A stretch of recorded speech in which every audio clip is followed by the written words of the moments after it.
The story of Aileen Wuornos, a forensic psychology and forensic science perspective. Background and early life. Aileen Carol Wuornos was born on February 29, 1956 in Rochester, Michigan, into a deeply dysfunctional environment that set the stage for her troubled life.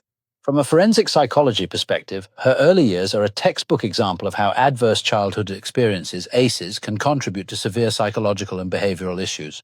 Her mother, Diane Wuornos, was 14 when she married Aileen's father, Leo Pittman, an 18-year-old with a history of criminal behavior. The marriage dissolved before Aileen's birth, and Pittman, later convicted of child molestation, was absent from her life, eventually dying by suicide in prison when Aileen was 13. Diane abandoned Aileen and her older brother Keith, leaving them in the care of their maternal grandparents, Laurie and Britta Wuornos, who legally adopted them. Aileen's childhood was marked by instability, abuse, and neglect.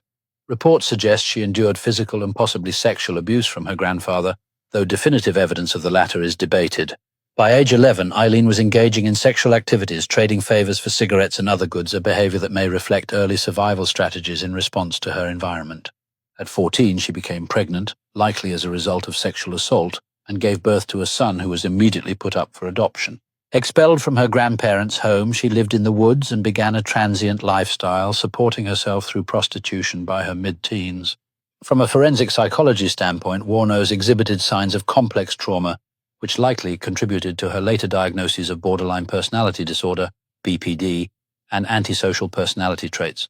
Her early environment lacked attachment figures, fostering emotional dysregulation, impulsivity, and a deep mistrust of others, key features of BPD.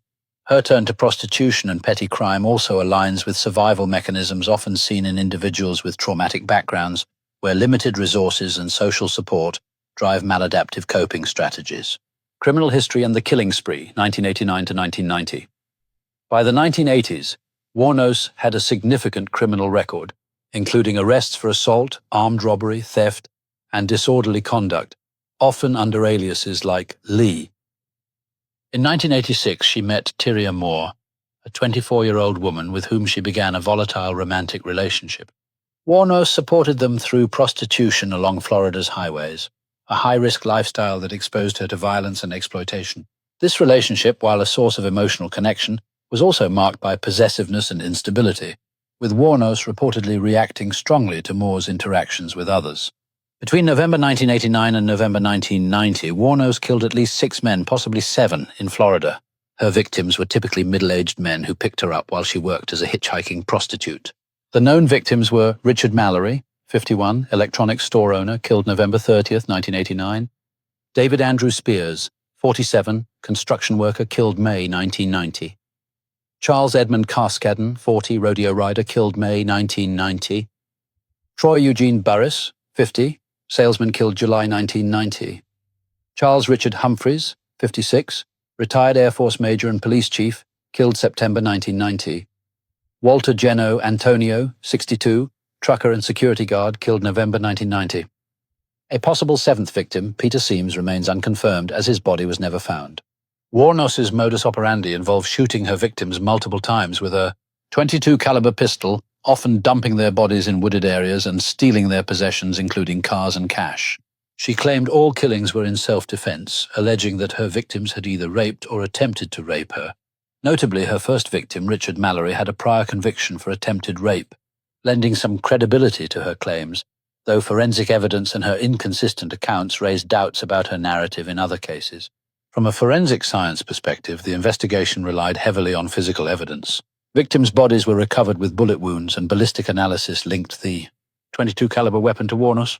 Her fingerprints were found in stolen vehicles, and items belonging to victims were traced to pawn shops she frequented. The turning point came when Wuornos and Moore were identified as suspects after witnesses reported seeing 2 women in a victim's car. Moore, under pressure from law enforcement, elicited a confession from Wuornos during a taped phone call on January 16, 1991. Wuornos was arrested on January 9, 1991, at the Last Resort Biker Bar in Port Orange, Florida.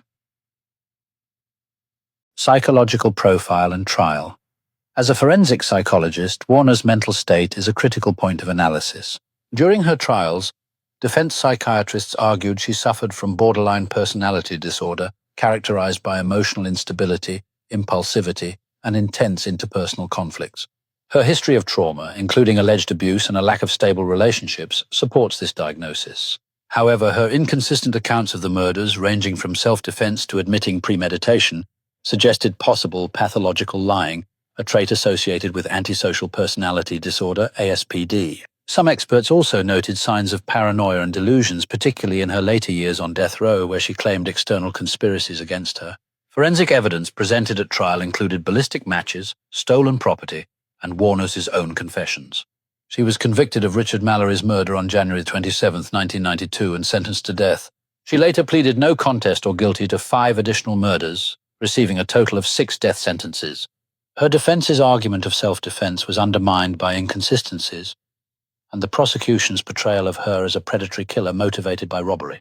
The fact that she stole victims' possessions supported the prosecution's narrative, though Wuornos maintained her actions were driven by survival and fear of assault. Critically, the label of America's first female serial killer is inaccurate, as other women, such as Belle Gunness or Nanny Doss, had killed multiple victims before Wuornos. However, her case drew attention due to its rarity. Female serial killers typically kill for financial gain or in domestic settings, not in the predatory, sequential manner Wuornos displayed.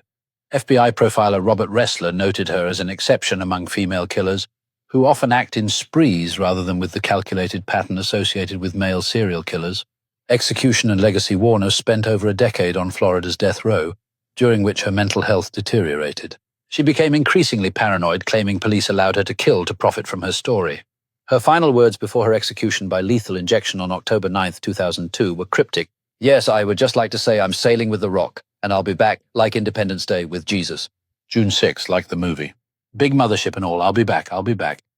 These statements reflect possible delusional thinking, consistent with severe mental illness exacerbated by isolation and trauma.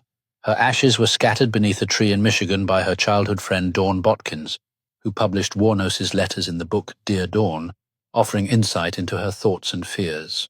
Wuornos requested Natalie Merchant's song Carnival be played at her funeral, a poignant reflection of her connection to music as a source of solace. Forensic and cultural analysis. From a forensic science perspective, the Wuornos case highlights the importance of physical evidence, fingerprints, ballistics, and stolen property in securing convictions. However, it also raises questions about the reliability of confessions under pressure, as Moore's cooperation was pivotal but potentially coercive. The case underscores the challenges of distinguishing self-defense from premeditated murder when victims and perpetrators operate in high-risk environments. Psychologically, Wuornos' story is a case study in how trauma, mental illness, and societal marginalization can intersect with criminal behavior. Her claims of self-defense resonate with feminist arguments about battered person syndrome, where repeated victimization leads to extreme responses. However, the extent to which her actions were driven by survival versus predation remains debated, as her inconsistent narratives and theft of victims' belongings complicate the self-defense argument. Culturally, Wuornos' life has been heavily sensationalized. The 2003 film Monster, starring Charlize Theron, won an Oscar for its portrayal but faced criticism for dramatizing details.